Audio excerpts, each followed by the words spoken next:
Hello, everybody. So, with me today, I have the incredible Ben Coomber. Now, I was saying to Ben just as we jumped on that I have been following Ben for what feels like forever, from the beginning of my bikini competitor days to prep coaching days through to training as a nutritionist, and then the big pivot into life coaching and being a root cause therapist. So, when I saw some recent posts from Ben that felt like you, as my audience, would totally resonate with some of the stories he's been sharing, then I was like, I have to ask and see if he'll jump on the Lucy Superfox show. So here he is. So, Ben, rather than me do the disservice of introducing you and missing out half your life, I would love for you to kind of, I guess, introduce yourself as a modern day Ben Coomber rather than maybe the perception of I have of you 10 years. And I guess a little bit of background as to who you are, what you do, and why you're here. Awesome. Well, firstly, thank you for having me on.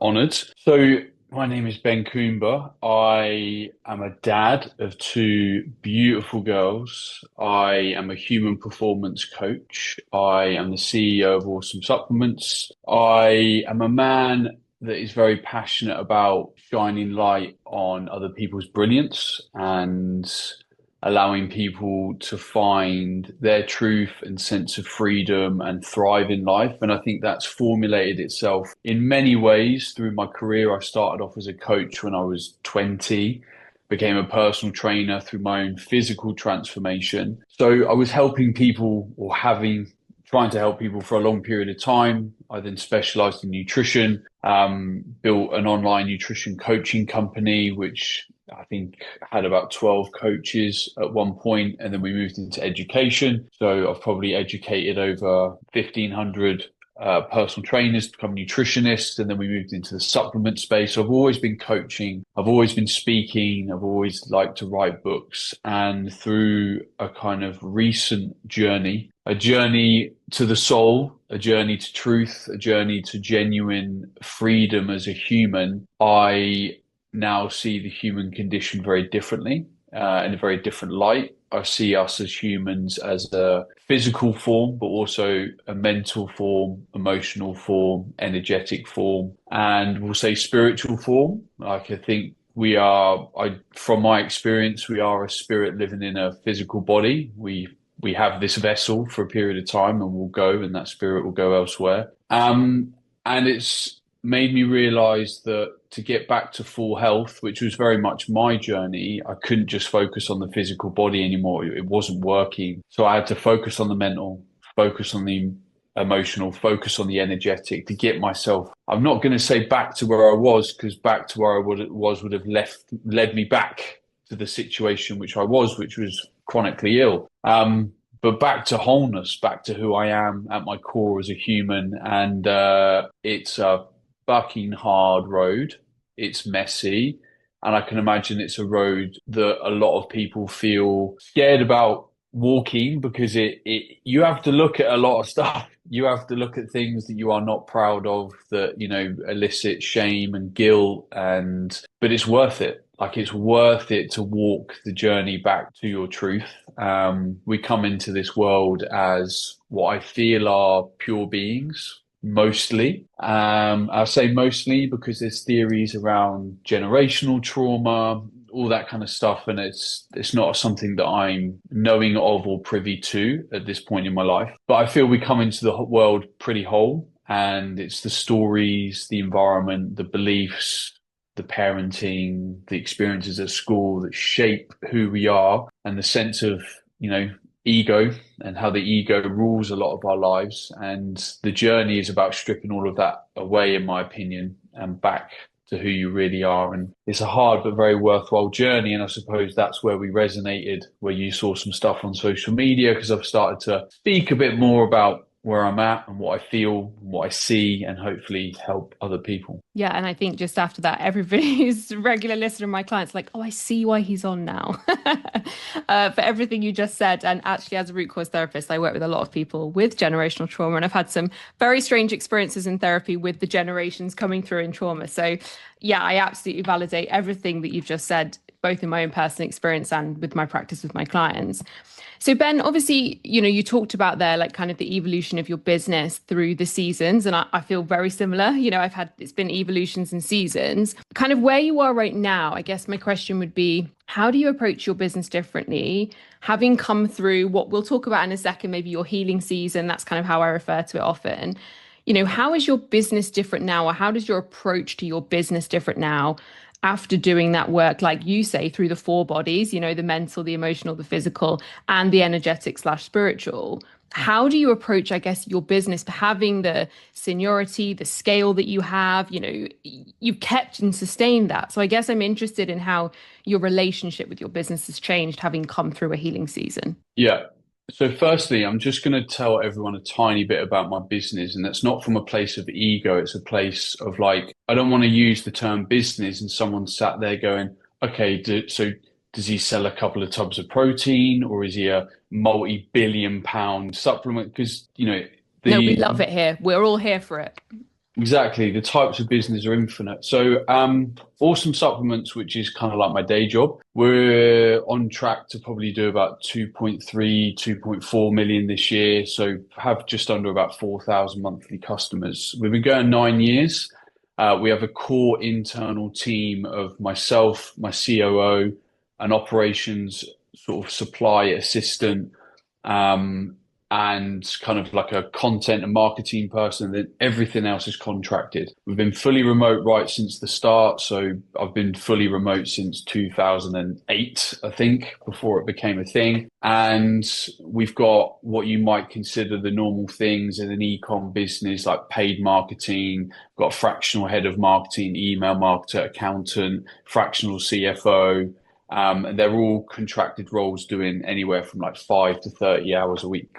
So I very much act as like the CEO. I take the lead and initiative on like MPD. I uphold the brand voice, why we make key decisions related to the brand, and that's kind of it. I probably work in that business about 10 to 15 hours a week. And then the other 10 hours a week, I work about 25 hours a week. The other 10 hours a week, I sort of work on my own personal brand, coaching some people, developing a mastermind, and just doing some stuff that I feel drawn to, I'm curious about, I want to develop and feel that my skills lie in. So my approach to business now is wildly different. Now that I have deconstructed my ego, I control barely anything, whereas before I would have controlled everything. I allow my team members to actually lead and do what they need to do rather than becoming the bottleneck or trying to oversee or feel that my opinion's better because I'm the founder and I've got knowledge and whatever. I actually now am very energetically connected to the flow of my business. I will sit, like if something happens, I'll just sit with it and be like, interesting, okay. And as soon as what I feel the truth comes through, without looking at data, I'm like, I think we need to do this. And then my COO can go and stress test it, look at data, whatever.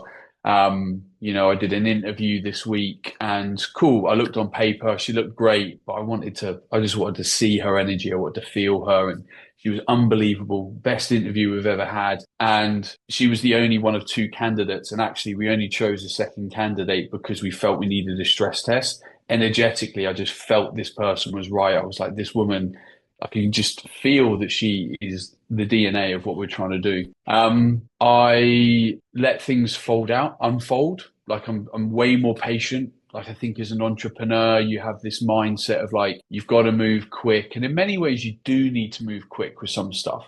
Like, don't sit around if you know, create it, build it, do it. But when you don't have the clarity and you know that things just need to play out, sit in that discomfort, just observe it and trust that the money will come or the data will come or the knowing will come. And it usually does. It might be 3 days, it might be 12, I don't know. So I'm very, very patient and we're growing. We're doing great. Everyone's happy.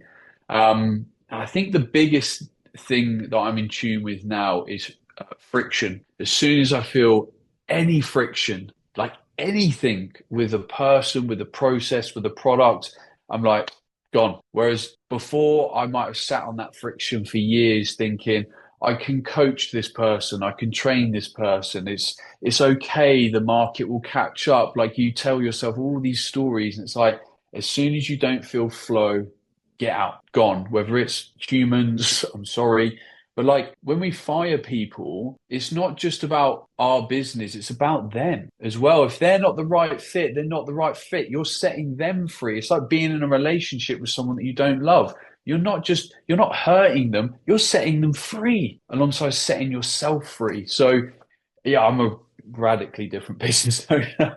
And you know what is so funny? Because anyone that's listened to this podcast for the last, particularly the last like 6 to 9 months, is like, did they brief each other on this podcast about what they were going to say? Because this is exactly so. Because it's funny, you said about, like clarity and weight, and I've been saying I've just launched a new program, and I had the idea for this program like 12 months ago, but all I had was like a framework. I literally was like, this is what it's going to be. I have no idea the depths of the content. Like I have no clue. And so I kind of just sat on it, like you said, and that's quite unusual for me. I was very like, got this idea, need to put it out in the world, need to get out now, make the course, do it as fast as I can. That was who I used to be. And for me to even sit with that was like massive radical growth for the length of time. The course is live now, but I'm filming the modules live weekly. So I've got a tiny framework and I'm like, whatever comes through, comes through. This is what's needs to be in the program. And much like you, that is a very different energy from when my ego had to control everything that needed to come through. And what you said about, just to read off what you said about flow and that kind of ease, I think there's still, I talk a lot about masculine and feminine energy and like the wounded masculine, the wounded feminine. I think there's still a lot of that kind of wounded masculine energy in business, even with female business owners. In fact, more with female business owners because they're trying to replicate their business, especially if they're solopreneurs, from that very traditional control, manipulation, hustle, ego, struggle, sacrifice, suffering kind of narrative that falls into that kind of entrepreneurial space, especially at the beginning. And as we know, is quite huge in some personal development circles. And so actually I feel very much similar. Business is not doing 2.4 million yet, we're on our way, but not quite there. But the difference is I am in that energy of same as you. Like if there's no flow, if like there's a blockage in the pipe, I'm like, right, what needs to be looked at and look at it now? What is that that's coming up for me? Is that just a me thing? Is that actually something I need to go and do something different with? Like I've just hired a social media manager because I was just feeling so much friction around social media and getting so confused by it. But I was like, I can't stop doing it because it's actually the main funnel, but I don't love it anymore. So how can I change my relationship with it?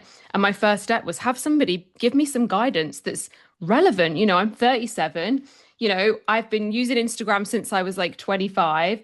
I actually maybe don't know how to use Instagram anymore. Maybe actually I'm not the threat. And so even with my friction, sometimes I've done it with clients. I've got rid of clients to that point. Like this isn't working. So why, if it's not working for me, it's definitely not working for you. It's the same thing as that ability to kind of go, it's okay to just let it go and walk away. And I definitely didn't have that before. I'd be attached to things for such a long time because I started it and so I must finish it. And actually that ability to just let stuff go, I think people underestimate how freeing that is actually. Love it. So let's talk about your oh no, go on, Ben. Go for it. I just got a tiny point which I think is super powerful frame for people in that if you're sitting on something right now that has friction in it, it needs to change, whether it's a relationship or something just really small. What people usually hold back from with approaching the conversation is the reaction from the other person. And that just dialogue of it being uncomfortable, like, oh, I feel like I'm ripping this person's heart out. But this is something I now do, and it's not once failed me yet, is before you go into this conversation, you close your eyes and you say to yourself, I'm going to approach this conversation with compassion, love, empathy, understanding, and humility for the other person. Because if you approach a conversation from a place of love, which is open, warm, inclusive, understanding, empathetic, like you literally can't get into an argument. Like you're unarguable from the energy that you have come at the conversation with. And I remember the first time I ever did this, I had to let someone go. She'd been in our company like, I don't know, like 2.5 months. I could tell it wasn't right. And I sat down with her and I did this thing and she went, "Oh, I'm so glad you said that." I kept telling myself I should keep going with this job, that it was good for me, but it just didn't feel the right fit. And she was literally like, no, no, thank you. Thank you for breaking up with me and like getting rid of like I have no job now, but thank you. And it's just never not worked. And this world, when you approach things from a place of love and understanding, just totally different. It is. And, even I've talked on this podcast about my divorce and things, and like with my ex-husband. And even in the end, because I was willing to just hold grace for him, even though it was so hard, even though he was angry and mad and sad and frustrated for months, I held space and grace. I held space and grace. And then at the end of it, there was an email to me saying, "Thank you for making that decision because it was the right one. And I just would never have made it." And so, like, even in the really depths of the difficult situations, remember you're the person with the perspective because you're seeing it differently and they don't have that perspective yet. So when they get that perspective, because they will, because again, much like, I hold a belief that's like, you can't have one person in love with another person if they're not in love with you, because that's not love. So sometimes relationships and dynamics are one-sided, and eventually the other side of that dynamic recognizes the same thing. It's just they're just not where you are yet. And so you're so right, when there is those conversations about change or letting something go or friction, it's even looking at those situations of friction with that compassion and grace. And, the old me with my social media thing would have just got really frustrated and angry with myself and made myself do a social media course or something. And actually, the newer version of me was like, I feel like this is taking you off the things that you're really good at, and it's actually distracting you and making you feel like ugh about your business. It actually has nothing to do with your business. So why don't we actually bring in some help and support? And actually, I don't know about you, and I know you've built a much bigger business in terms of team, but I really struggled with the energy of like it being safe to be supported in my business, because I was very much in that, like, it's my business, only I know my brand, I'm the voice of my, you know, and you must have overcome that because of the beautiful team that you've got. I don't know if you ever felt that way, like it was kind of, it was you, it was all or nothing. Oh, yeah, totally. Like all the time. And I'd say it's probably only been a recent, like 6 or 9 month kind of thing where I've like really surrendered to the brilliance and power of other people. And like in a leadership role, which I'm in, like every bad hire is my fault. Every decision that I don't make from a place of truth is my fault because I'm not tuning in enough. So if you can get close to your truth and you can align with people that are in a place of their truth, and that's what, a big failing with mine was a leader is that I kept bringing people into a business that weren't actually values aligned. So what I mean by that is I can have a values document for my business and I can tell them about it, but just because I tell them about it doesn't mean that they live with a growth mindset, are ambitious, etc. Like it's either got to be part of them or close to being part of them because they're on that journey, or it's not. And we've recently just been so brutal with hiring an A team. And I use the word brutal in just a word to make definitive, clear, decisive decisions. And now we've got people on board where you're just like, this is just a fit. I can feel it. It's just a fit. Like business is so easy, like so easy. It's like marketing on our business was like, we were just banging our heads against the wall for years and years and years. And I sat there and I was like, hang on, marketing's meant to be fun. It's meant to be creative. Like, what can we do? What campaign we can do? It's almost like you end up in an argument about what campaign you can do because there's so many ideas on the table. I'm like, how did we lose that? Removed all the friction. Boom, marketing's fun again. Everyone's around the table, creative, excited, energy's flowing, like boom. And I'm like, this is business. This is how I started it. Exactly. And one of the kind of the mindset shifts that when I do work with like entrepreneurial clients, whether it's inside a program or whatever, is that your business is actually about soul expression. And it's not just this kind of functional thing that lives outside of you that you turn up to every day and deliver and get out. It's actually, and like it's your ability, it's your soul's, I believe in the soul's journey, and the fact that this is part of your soul's expression and expansion. And so we're designed to be having fun. Like your default state can be having fun, but if we make it really hard, it's not going to be fun. So I absolutely resonate with that. And the same thing with clients, it's like finding clients that fit my values is why I screen everybody I work with one to one. I used to kind of be more open to like, yeah, if they want to pay and sign up, they can. And now I'm like, no, I'll screen everybody because I want to make sure that I'm a fit as much as they're a fit for me. So let's dive into a little bit what I would have called my healing season. There's a season where, what often called the dark night of the soul, where we had to kind of go in to come back out, where we had to peel back the layers of who we really are to find that truth, to find that authenticity. So I guess what was the catalyst to your kind of the start of your healing season? So I got really ill with long COVID. So November 2020, I replicated a climb of Everest, the mountain, in my hometown. And the next day, I just couldn't get out of bed, couldn't move. Oh, okay, fine. All right, climbed Everest. Then a couple more days went past, and I was like, Jesus, like I haven't been bits. Like this is weird. And I'd had warning shots before that. I did a cycling race. It was like a 4 hour cycling race, and that took me like 2 or 3 weeks to recover from. I was like, this is a bit weird. Anyway, a couple of weeks went past, and I was just depressed, couldn't move, like it was just in a whole world of pain. Unmotivated, didn't want to work, didn't have any energy. And then, this is a while ago now. But long story short, I ended up sort of starting to do some research, and I was like, I think this is kind of long COVID at the time, which for me, long COVID is just a form of chronic fatigue syndrome. And the Everest climb was literally just the straw that broke the camel's back and made my nervous system just go, boom, we can't do this anymore. And the whole system just turns into an absolute fucking mess, basically. And I was like, I have no idea how to get out of this. Like, this is new to me. Like, so I phoned up a friend. He was local. He was an acupuncturist, an osteopath, but had also trained in breath work. And I said, look, dude, I'm in absolute bits. I need help. I don't know how to get out of this. Can't function. I can't lead. I can't parent. And we started to do some central nervous system calming stuff. And long story short, it took me about 14, 16 months to recover from the long COVID, chronic fatigue. And then at the end of that, I was like, okay, physically I'm better. Like I'm now starting to like swim a length in the pool. Like that's how slow the recovery is.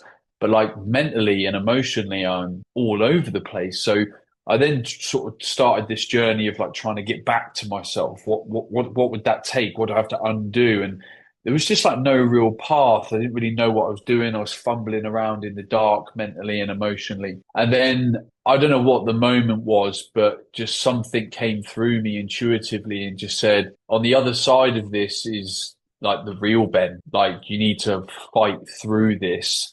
Well, not fight through this, fight is the wrong word. And you need to start to look at this differently. And I think that was then like an energetic trigger to the universe to say, look, I'm actually ready for this. I'm open to this now. And I went and had a session with my masseuse, laid down, basically unpacked the last sort of 18 months. And he was like, mate, you need to go and see this woman called Britta. I was like, all right, can I have her number? Went out, phoned her. 2 days later, I was on her couch and I had the most transcendental, transformative, mind-bending experience with this woman.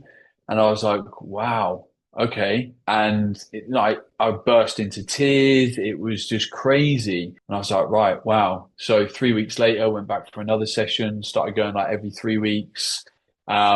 And then within that journey, meditation, reading books on spirituality, got into breath work, started doing loads of breath work, one-to-one, group settings at home. You know, I started going to cacao ceremonies with the intention of love. I've had a couple of psychedelic experiences. I did a lot. And all of it was essentially a journey to truth. In this moment, having been through the journey, I think for me, the most powerful tools have been working with an energy healer, someone that's a guide. They've worked with thousands of people. They can help you. They've got incredible skills. And this woman's amazing. She lives in Coggeshall in Essex. Her name's Britta Hochcheppel. Can't pronounce her name. She's German. Amazing human. That and breath work. For me, there's an absolute magic of breath work that most people aren't they're just not tapping into. Most people seem to be doing breath work from like a calming perspective, or they're doing it, but they're stuck in their head and they're not getting any of the real transformational experience that can come from it. So breath work's something that I'm gonna train in. I've done probably my own 1,000 hours, but I haven't done any kind of official courses. But I think it's incredibly powerful. And also, what I've learned is this message is everywhere for us. There's messages in conversations, there's messages in moments. Like all of the things that we're triggered by are trying to teach us something. Like if you get triggered by a conversation about something with someone, that's holding a mirror up to part of you that needs to be fucking worked on. Like stop avoiding it, go into it, because that's where your growth is. And there's an interesting conversation in the world of, we'll use the word spirituality. I don't have a better word for it at the moment. There's an interesting conversation around, can someone return to wholeness? Like people say, you're always on the journey. You're like always trying to evolve. And I now believe through my own journey, and this could be my ego. I don't think it is, that you can become whole. You can sit in your truth. You can be free. You can be untriggerable, and you can sit as a beautifully present human, because I feel I'm in it. And I don't say that to try and impress anyone. I say it to fucking honor the own work that I've done, because I deserve to be able to say that to myself. And there has been moments where I've thought, oh, I've completed it. Like, and then you're just actually in the eye of the storm. And I think I've been in this period for a couple of months now where I've almost like been knocking on the door of more, like what's next? What do I have else do I have to unpack? And like sort of I got sucked down this spirituality wormhole of like, let me do another fucking dose of mushrooms or whatever. And it's like, there's nothing there. I don't know what I'm unpacking. Like there's small little, realizations, but that's just like, I'll call it the gentle growth of the human condition. Like we're always learning, we're always experiencing, we're always going to develop. But I'm talking about dealing with the shadow side, making all of that light again, removing all of the stuff that makes you triggered, angry, frustrated, etc., hold you back, the self-limiting beliefs, the stories. Yeah, and you know what? I would agree with you because, like yourself, I've kind of been there about a year now.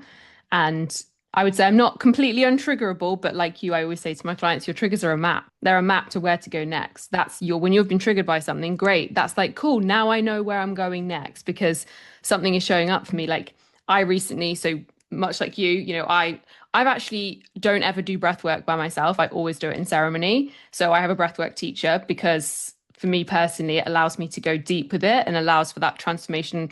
And when I'm doing it by myself, I just don't go deep enough. That's just the reality. I don't push myself enough, like old school personal training. Whereas I can find that with some of the deeper meditations that I do and with tapping and with some other stuff, I can do that. But with breath work, I can't. And I think it is about finding the difference between the regulation of your nervous system from a tick box, daily calming, manage yourself energy, and then using somatic practice to really go deep, to really, to use your words, look at the shadow side, to shift what no longer aligns, to shift actually those versions of us that aren't serving us, and to actually change our relationship with some of those emotions, shame, guilt, fear, anger, frustration, because when we're triggered, that is our map to go do something else. So I love that you said that. I totally resonated. And I do think, from my personal perspective, I definitely feel like I did have, and I actually always describe it as actually I woke up one day and in what felt like I'd been in the eye of the storm forever, and woke up one day and was like, oh, I think everything's okay. And actually that was such a big moment for me, although it was a most underwhelming moment, waking up in bed in your pajamas, like, but it Yeah. was so overwhelming. And it lives with me now. I can almost transport myself back to that because I knew that I was through the storm. And yes, to your point, do I think that we're ever done growing? No, but I do think there can be an end to the healing season.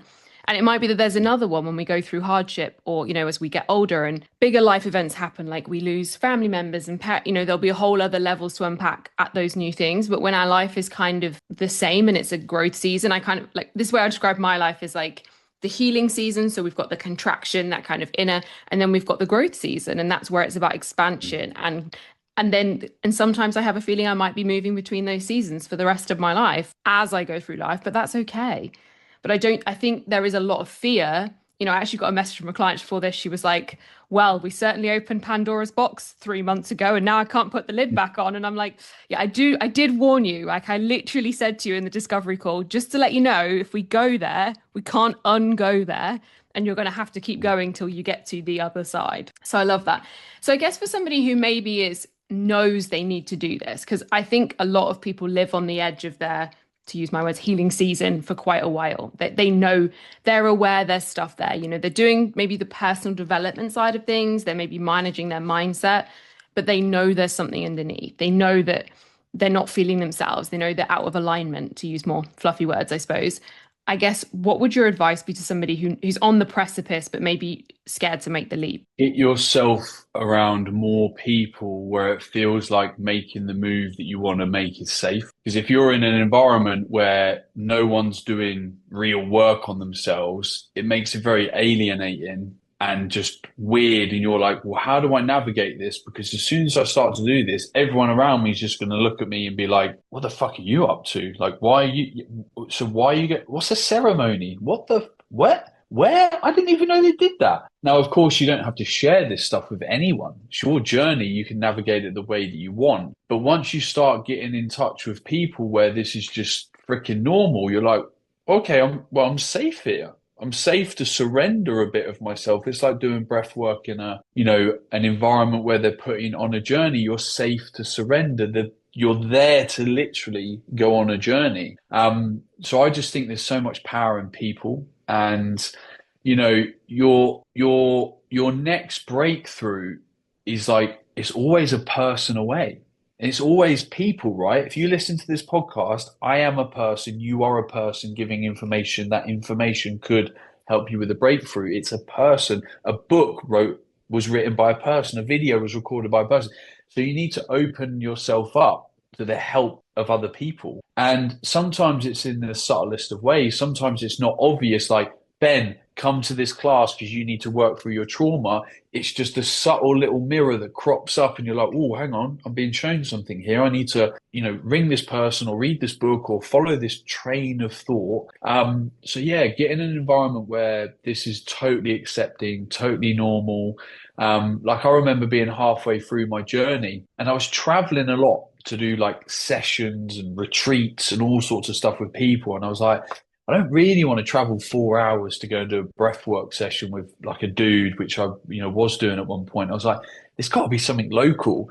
And then you ask a person, you ask another person, and you're like, and then all of a sudden there's this group called Warrior Training in Suffolk, which is basically Ipswich's sort of spiritual community. And there's like sound baths and Reiki and ceremonies and breath work and all sorts of stuff. And I'm like, oh, okay. And then all of a sudden you're in a community where it's just normal to start to unpack the soul. Yeah, I love that so much. And, it's that age-old quote, when the student is ready, the teacher appears. And that is exactly how Mm. it's happened for me every time. I've had so many different facilitators and teachers along my journey of healing and in growth. And I think we were talking actually on last week's podcast with my friend Sarah about I'm actually doing a hormonal flush protocol with her right now because I'm perimenopausal and having some fun with it. And actually, I felt freaking amazing after a couple of weeks. Now, has she told me anything I didn't probably already know?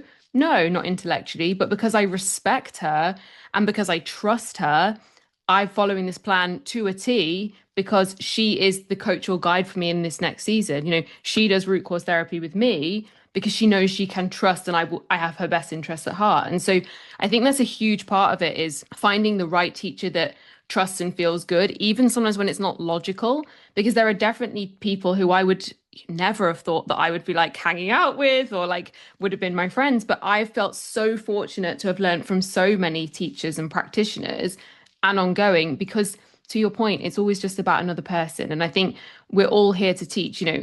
This quote is coming up for me all the time at the moment. The wound is where the light enters you, right? Rumi. And so I also believe that if you're going through something, that's because at some point you're going to be the teacher or connector for somebody else. If you grow and go through that experience, you might be the one who's the one that someone comes to 5 years from now to help them with that thing.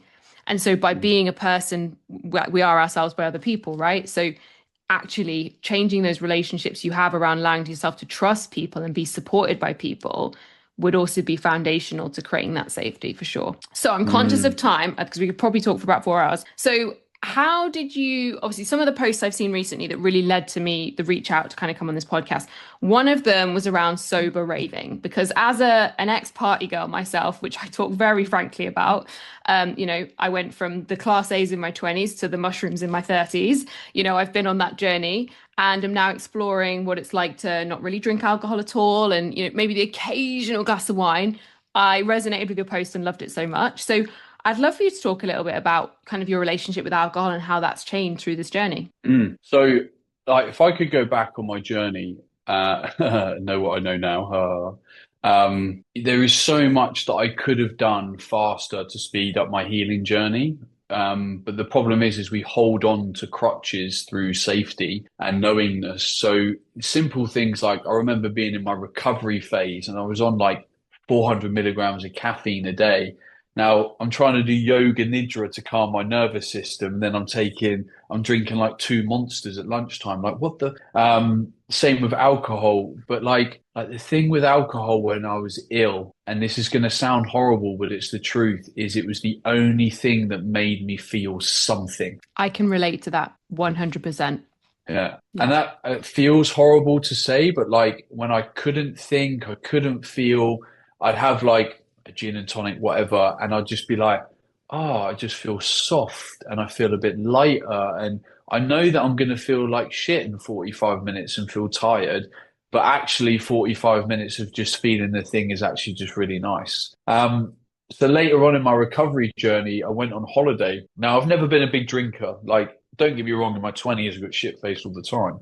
But as I sort of got older, I just became someone that would like have a glass of wine on a Sunday, maybe a gin or two on a Thursday when I wasn't training in the gym or whatever. It's fairly light. But I went on a ski holiday with loads of people and we were in the bus and we were stopping off at the supermarket. And I was like, oh, I'll get some beers. Does anyone want anyone? And literally everyone turned around and just went, I don't drink. I was like, oh, okay. Okay. And then I was sat there like, do I drink? Do I drink? Do I drink? I won't drink. So just naturally didn't drink on this holiday. It was absolutely amazing because everyone was drinking and all the conversations all holiday were just great. They had depth to them. They were genuine. There was no parade. Like it was just great. Really recommend it. And then I got home and then naturally, I don't know, just sort of didn't drink. And then I started to feel unbelievable. I was like, I am really energized. My emotions are great. And then I thought, okay, cool. Had a glass of wine. And then 2 days later, I was just angry out of nowhere, just angry. I was like, oh, interesting. And then I did it a couple more times and I noticed this pattern with alcohol. 2 days after alcohol, I'd get like angry. So I was like, screw it, I'll quit. So I quit a bit and then I didn't. And then I met up with the guy that used to run the company 1 year no beer. And he was like, look, I was at dinner with him at an entrepreneurs thing in London, and he was like, you should definitely go alcohol free. I was like, fine, I'll do it. So I went alcohol free, and then it was just, I don't know, it was just liberating. It was another thing that I didn't have to think about, and I didn't ever drink for confidence. Like I wasn't in the pub, like need a drink to, it was always like I'm a very feely, experiential person. I love touch. I'm very kinesthetic. I love to feel situations and people. For me, a drink would always be like a deepening of an experience or an escape of an experience. So sometimes I would have used it if I felt really stressful and I just wanted to like let the day kind of melt away, sort of thing. And then I just started to notice all these nuances of how alcohol kind of has this little web around your life of like how it meant I sort of turned up and how it made me think about certain things and just it's ultimately a toxin. And once I'd been on it a while, it was like really easy to just not drink. I'll be honest, I'm not in an environment that ever makes me feel bad about not drinking. Like I don't have mates that like, what you doing? You know, don't have that. I just don't have that world. I very much curated my friends to be people that are pretty values aligned. So I drank for the first time about 4 weeks ago. It'd basically been, I think it been about 16 or 17 months. And I'd started to feel this feeling of fear around alcohol. Like, well, what will happen when I drink? Will I die? Will I not be able to get out of bed? Like, and I was like, no, I'm going to face that fear. So I went to a music festival and had 3 frozen margaritas across the course of the day. Bloody lovely. It was a really nice drink, I'll be honest. And the next day, felt a bit tired. Next day, I was pretty fine, and like everything was fine. Everything was fine. And now, I mean, I haven't thought about alcohol since. I have no idea when I'll drink next. It's just literally not a thought in my head. Like I don't have to think about it. So that's my relationship really. In terms of the sober raving, I have tried sober raving, and I'm totally fine with it and happy with it. But full disclosure, if I go to a music festival, I will take MDMA. Fair point. That's full disclosure. Yeah, I haven't touched a That's class me eight being since I honest. was And that's only because 26. So and that's just me being honest because no, I'm here for I've it. tried many things at a music festival. And when you get unbelievable MDMA, it is unbelievable. Yeah, I've actually microdosed it, and Oh, cool. that was probably the best experience I had on it because I'm also very sensitive. My nervous system is like, what is this? We're still working on that immune system regulation. But I love what you said about, you just almost don't think about it now. And I was a bit like that. I'd not drunk for quite a while. And then I had a glass of wine last weekend. We went for a really nice meal, went out to a really nice restaurant. I was like, I really want to have a glass of wine with this, so I'm gonna. But I text my friend and I was like, I'm actually scared to drink this. I was like, what's going to happen on the other side of this wine? Anyway, I did have it and it was lovely and it was amazing with what I ate and it was awesome. But now I have no idea when I'm going to drink again. I'm not like, right, well, it's Saturday tomorrow. I'm having a drink. And it's been interesting for me because I was very much using a glass of wine to relax. I was using a gin and tonic to escape the feelings. And when you were talking about how when you were in that kind of the darker seasons and the harder times, how it allowed you to feel something. That is exactly it. Like I remember saying to my therapist, I know it's not helping me, but I'm not ready to give it up. I'm not drinking at 10 in the morning. I'm having a glass of wine at, 9 o'clock at night, but I'm not ready to let it go. And she was like, well, don't then. And I think sometimes there can be this kind of pressure of like, and there's a lot of shame that comes with it. Like, well, if you're using it to relax or you're using it for this, you should stop. And actually, I don't really believe in abstinence. I believe in changing our relationship with things so that we feel like we have conscious choice rather than they having control over us.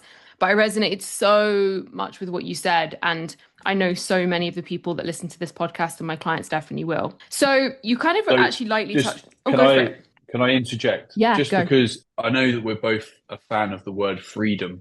Mm. It's my number one guiding value in life. It And was actually my one next of the question. things so one of the things for me around alcohol and any substance was around freedom. So for me, in my opinion, to free your soul, you have to get rid of every crutch that you have in any shape or form. So I got rid of caffeine, I got rid of alcohol, I get rid of anything that fitted somewhere into a routine. And what that makes you do is it forces you to have to lean into that space and question everything that is around that substance or habit or behavior. So even cutting out coffee, you then have to say, oh, well, what am I using coffee for? Is it to feel a bit more awake? Okay, fine. But you might be using it as a tool to procrastinate. And there's like so many different layers. And when you take away all this stuff, it's amazing how much time physically and mentally you get back. You think about alcohol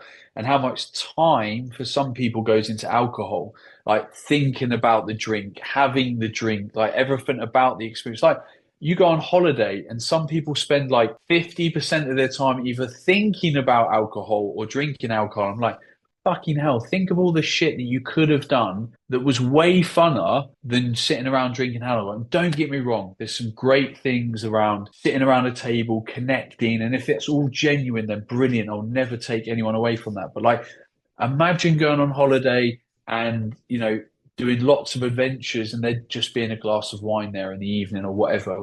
For me, that feels a lot richer, but I don't want to place judgment. But my point here is like anything that's in your life, like test it, test why the alcohol there, test why this is there, because there might be something in it. And I'm someone that drinks caffeine again, but I had a long period of time without caffeine because really wanted to feel what its relationship was for me. And then I make a conscious choice of how it comes back into my life and why. Yeah, that's exactly it. And actually, as you were talking, you said about, like looking at what it's doing for you and what it's providing. And I also think this happens with some of the more what I'd call conventional personal development strategies. So one of the more unconventional things I get my clients to do, particularly if they're coming to me specific for a healing season, is I get them to stop doing morning affirmations. I get them to stop doing morning gratitude. I get them to stop doing morning meditation because a lot of what's happening is they're bypassing how they really feel through managing their mood in the morning, the same way we could with a coffee and a cigarette when we got up, or, taking a load of vitamins or whatever. Actually, it's just forcing you to sit with where am I bypassing and not experiencing how I really feel about something, which happens a lot in the personal development space, that's actually keeping me stuck. So those things, of course, come back once you've allowed yourself to go deep, once you've allowed yourself to process. But I think it's always about our relationship to the thing rather than the thing itself. Like gratitude's Mm. great, affirmations are awesome, like meditation's amazing, but it's our relationship to them. And where there's any relationship where we're using it to feel different inside of us and it's something outside of us, Mm. it's not actually serving us, it's actually limiting us. So I think it's so Mm. interesting that you just said that. So you actually lightly touched on this. This is going to be kind of like my one to last question was around emotional freedom.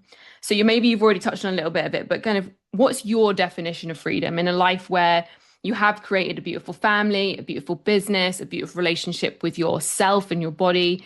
I guess, how do you define freedom and how does that show up for you or live out for you? Freedom for me is freedom of time, freedom of money, freedom of health, and within that, mind. And you could, within that, place the soul. So I don't know how many pillars that you want to have, but for me, I want to have the time to do what I want to do. I want to have the money to do what I want to do. I want to have the freedom of soul that what I'm doing is in alignment with my truth, my purpose, what I want to do with my life. And I want to have the health and energy to be able to do it. And I would say throughout my journey, initially, it was sort of like getting a certain amount of physical freedom. And then I had to work on like the emotional freedom. And then I've been working a lot more on the financial freedom as a new layer because I had a lot of financial freedom before kids. And then kids came, I was like, oh, they're fucking expensive. So I had to create a new layer of like financial freedom. So we've been kind of going through that.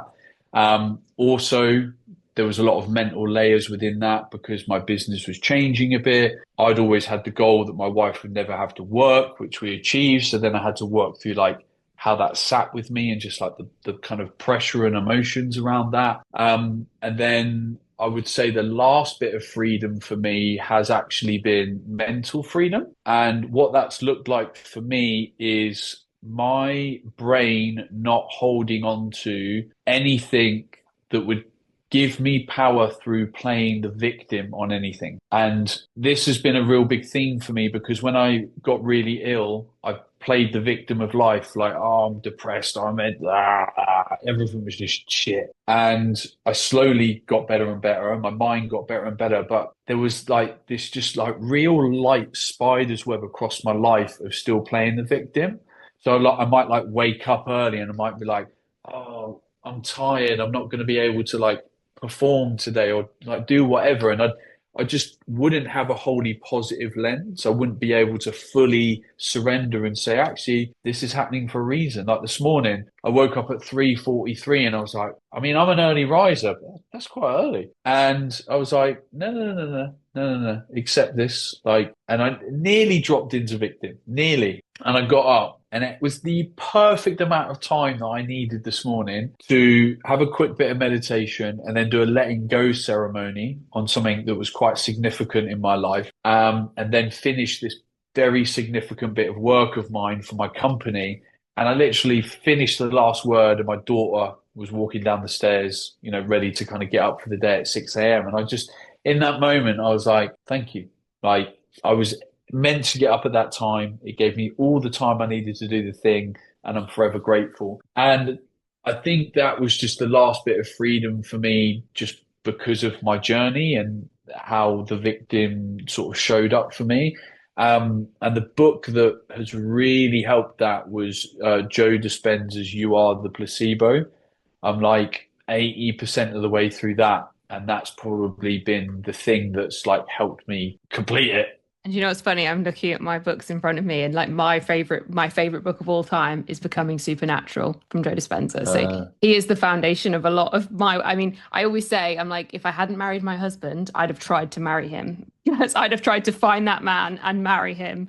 Because imagine what it's like to live with him. He is just like something unreal. I just absolutely love him. So I'm conscious of time. But I loved what you just said about almost like that spider's web, or like the way I would describe that is like a life theme or like a core wound that's just going to keep coming back. And that's the one thing maybe you're doing to keep revisiting. And actually, for me personally, one of the big shifts I've had that I kind of shared actually on my social media the other day was like, when life feels like it's going to shit, just ask yourself this question: what if this was happening for me? What if it was not, the age old, like, life isn't happening to you, it's happening for you. But like, what if this was actually in my favor and for my good? And like further down the line, I'm going to look back and what if? And that brings up so much for you to look at. But again, puts you in that seat of power to go, actually, this is in my favor. This is for me. This is for me to figure something out. On this liver flush, there have been some fun symptoms. One of which was I had to have a bath at 3 a.m. the other night because I was so bloody itchy. I was like, right, Epsom salts, here we go. It's 3 a.m., doesn't matter. But actually getting up at 3 a.m. and having that experience actually then led me to having a conversation with my functional nutritionist, Sarah. And we were like, oh, actually, we think this is happening instead of this. So let's change this. And then last night I slept 10 hours and I feel amazing. Whereas I'd have kept having shitty sleep had it not forced me to get to the point where I had to have a 3 a.m. bath. Like even those really small things are that next like pivot on the journey. And so remembering that everything is happening for us is the way I try, and when I find myself getting frustrated, remembering it's happening for me. So Ben, we are out of time and I want to respect yours. So thank you so much for coming on the podcast today. How can people find you? Where can they plug into both maybe the supplement business, this new mastermind that you're developing? Like, where can people find you? yeah, no idea on the mastermind yet. It's all like a working Stay thing. tuned. Stay tuned. I am Ben Coomber, Coomber online on most social platforms. I have a best-selling book called How to Live an Awesome Life, which I wrote a couple of years ago, which is a personal development book, which I'm very proud of. And then the supplement company is awesomesupplements.co.uk. Come have a look, check us out. If anyone wants to try us, you're welcome to use my personal discount code of CEO15. I think that's it. Otherwise, come say hello if you want to. Great. Love it. Thanks so much, Ben. I'll pop all your links below in the show notes on the podcast. But thank you so much for joining me, and we'll see you on the next episode.